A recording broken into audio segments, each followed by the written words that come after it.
Formations like these require long hours of intensive drilling and careful judgment. When the troop goes around the corner, the riders on the outside of the turn have to adjust their speed to keep even with the riders on the inside. The man on the outside has to ride a lot farther and a lot faster in order to keep up with the parade.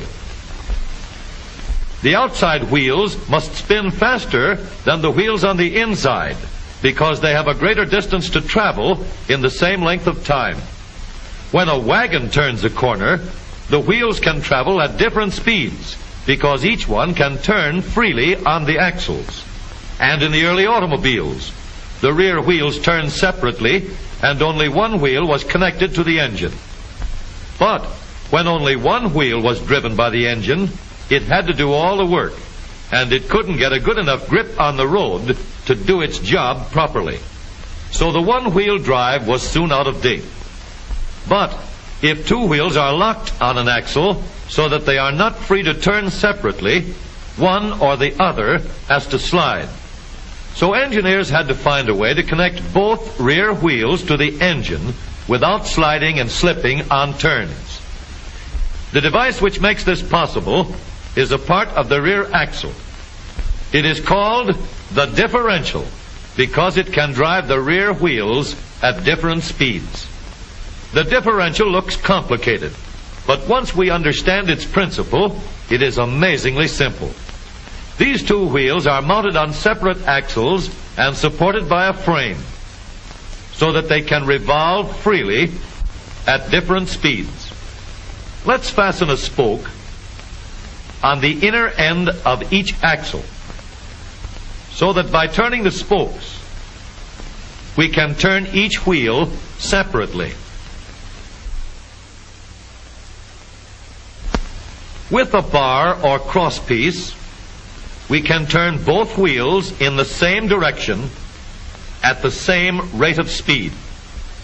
Let's get something to hold this bar in place so that it will press against the spokes. Notice that this support is not locked to the axle.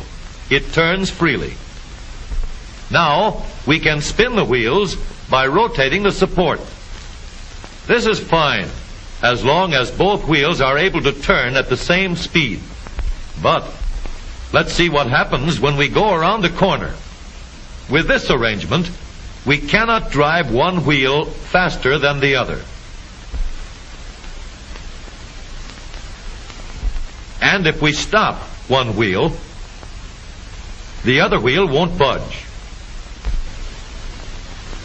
Let's put this bar on a pivot so that it can swing in either direction.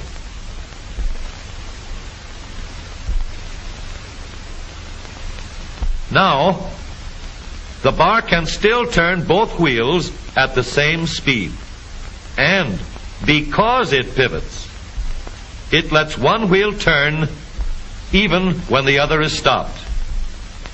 But if turned too far, the bar will swing around until it won't drive the spokes that turn either wheel.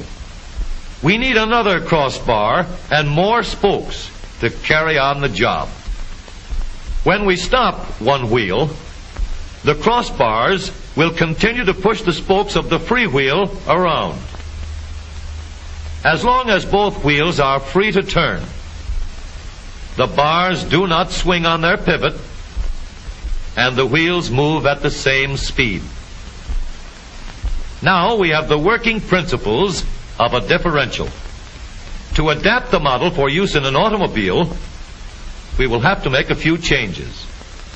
In order to reduce the jerky action caused by wide spaces between the spokes, we will put in more spokes.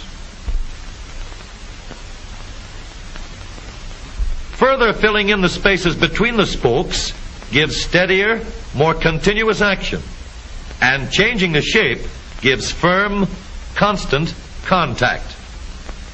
Now we can make the gears thicker and stronger, and we have differential gears.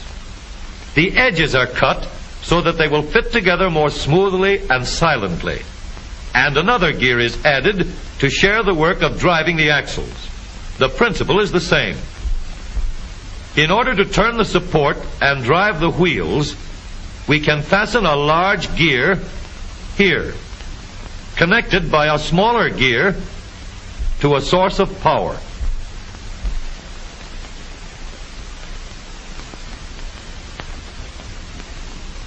Notice that the power is connected to the differential at the center line. We can make our model more compact by moving the gears closer together. When we put our differential in an automobile, we have to leave room for the drive shaft, which carries the power from the engine. We may build the floor of the car above the drive shaft. But if we do, we won't have much room inside unless we make the top of the car high too. Of course, we could lower the floor and ceiling, but the drive shaft would be higher than the floor. This would have disadvantages.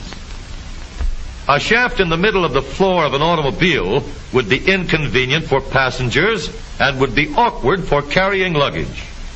Today, engineers have found a way to make the car roomier and closer to the road without a clumsy shaft above the floor.